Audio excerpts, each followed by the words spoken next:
What is up, everybody? Welcome to the Total LA Galaxy Show, episode number 4. We're going to be talking about the home opener against the New York Red Bulls, in which Chicharito got all the headlines. Plus, I'll be previewing the Sounders game this upcoming week, so stay tuned and let's get started. So, as I mentioned, Chicharito's going to get all the headlines for the hat trick he scored. Most likely going to be MLS Player of the Week for a second consecutive week. And what a great start by Chicharito. I'll talk about that more later, but it's just great to see him getting some confidence.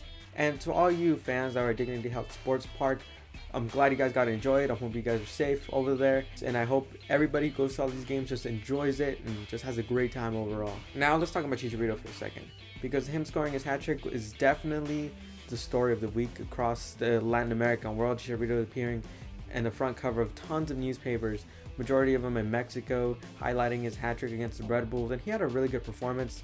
He did get taken out though. That was due to cramps.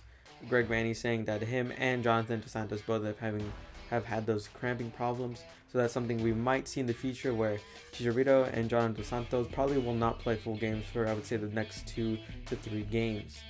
Now, Chicharito's game overall was really good and he was really sharp. His touches on the ball were really good, and I felt that he really helped that midfield gain a little bit more passage of play and really start to create more chances for him, as he would get his movements more up front and try to find the pockets of space where he could easily, get some tapping goals or goals inside the 6 of the box. So that's something I really like to see about him. Now, something else that I also noticed too was Julian Araujo's play. Last week I mentioned about how Uniel Fisher, who was playing Julian Araujo's role last week, was really going up and down the wing and really getting more involved in the attacking side of the ball than the defensive. And I'm gonna pull up another heat map right here. Here's Julian Araujo's heat map. As you can see, he's a lot more attacking based player, which I'm okay with, because I really think Julian Araujo excels when he gets a lot more forward. Another observation about him is I thought at times he was kind of shaky in the defensive end. I thought his positioning wasn't so well to get the ball or steal the ball from a couple of defenders. But overall, I think, he's still coming back to the Galaxy, right? His first game back. I'm not expecting all these players to play like in their mid-season form. I'm just pointing out something that I think he can really improve on, and that can really help out our team defensively, because there were times where we were playing out of the back and there would be a ball that the Red Bulls would steal here and there, and that's something that really concerned me. This game was really long. I tweeted about this, how it's stupid that they gave him 10 plus minutes of extra time. They played so many minutes, and I thought it was really dumb. But anyway, getting back to my main point, Araujo and the defense definitely do need some improvements and a little bit of more confidence when playing out of the back. I noticed at times, because of the Red Bulls' play style of high pressing for almost 90 minutes, that it really kind of made the Galaxy a bit more shaky defensively, made us rely a lot more on long balls, as you couldn't really get an easy pass as the Red Bulls were pressing hard and high up the field. We just need to work on our passing and working on making sure that we can get out of the back safely, because I'm really scared that one bad ball here or there and somebody's going to finish that one of these days. Now, something else from last week that I'm going to bring up in this episode is Samuel Grandsir. Grandsir was playing on the wing. Vanney would make him switch on the left or the right throughout the game, depending on what Vanney saw. And I really thought Grandsir just he's missing something. I don't know what that is. I think it might be confidence. I think it might be chemistry. I don't know what it is. But I feel that there was too many times where Grandsir's balls were off, where he just couldn't get past the defender. He's getting in good position and really helping up the build-up play of this team.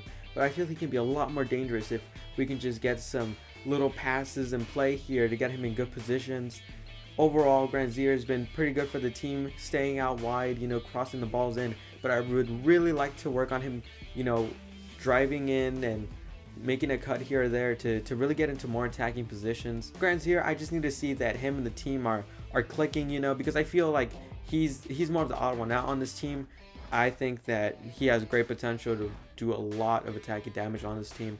Something else too, now because of Sebastian Leget's suspension, Ethan Zubak came into the lineup, and I thought he had a really good game. Even though he didn't get on the score sheet, he spread out the defensive line a bit and really gave a lot more space for Chicharito, especially since they would kind of switch between a 4-4-2 and then playing with a one striker up front. I really thought the Zubak drifting a bit wide to tear out the center backs and leave a couple space open for Chicharito really helped a lot during the game. His play in the defensive end too, I'm going to pull up his heat map too. You can see that he is all over the pitch. You know, doesn't matter if he's a striker. He is just there ready to get put into the ball and ready to really help this team build up and get on the attacking end quickly. Zubac, I think, is the next one in addition to the front, so I can really see him being incorporated a lot more, especially as I mentioned earlier, Jonathan Dos Santos kind of having some cramping problems and having some problems overall with his body, so I can see Sebastian Lletget, who is suspended, I can see him coming into that role, whether it be off the bench or even starting. Saldania, the other midfielder who I didn't really mention as much, I thought he played really good. I thought defensively he kind of just needs to be a bit more aware of where he's at, because at times I felt like he didn't know that there was a defender behind him. I felt at times he didn't know that there was support with him. Overall, I like his game. I like the way he passes. I just think defensively he can be a lot better.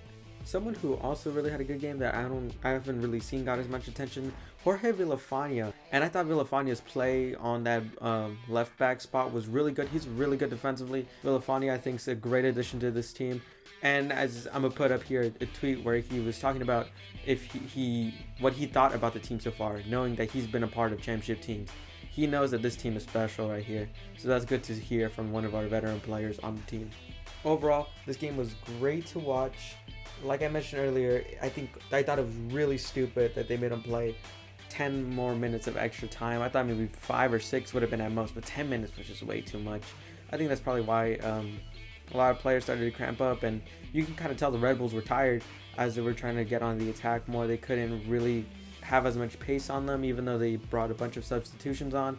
That was really what was holding the Red Bulls down, but fortunately the Galaxy defensively played pretty well in those last 10 minutes. I'm glad to see that we're the only team in MLS who has 6 points after 2 weeks.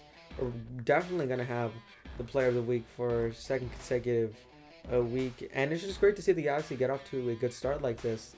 You know, it's been hard the last couple of years to see the team not perform up to expectations, and it's been really hard to see that. So far, great start to the season. I cannot wait till we play the Sounders, because I think that'll be an interesting matchup. Seattle did play against LAFC this past upcoming weekend. Both LAFC and Seattle are our upcoming opponents for the next 2 weeks. So I was watching that game. I was looking at how Seattle was playing. Seattle, they have a really good striker. Not the best striker in MLS, because that's who we have. But they have a good striker in Raul Ruidiaz, who gets into good spots. Can really strike from distance as well, so that's something that I really think the midfield should take priority if Ruidiaz is playing around that midfield false nine kind of role. So that's something we should watch out for. Overall, Seattle, I think defensively, if we're able to play wide and cross in some balls for Chicharito, I really like this having Ethan Zubac up front, because I really think that can really separate and give more space to Chicharito, who's gonna need these spaces to get an area to shoot. And trust me, if he's in the box and he's shooting, he's definitely going to score. I think that this game against Seattle will be a good matchup to see how we are against some other teams, and then we can worry about LAFC the next weekend. But I really think that the Galaxy have a shot to win Seattle, and if we can win against Seattle, that'll be a huge statement, not only for the team but to the whole league, that the Galaxy are back. All right, everybody, thanks for watching episode 4. It was really quick. You know, not too much to say. Great overall performance by the team, and I'm just really glad that we got off to a great start. So, see you guys next week. Have a great week, everybody. God bless, and peace out.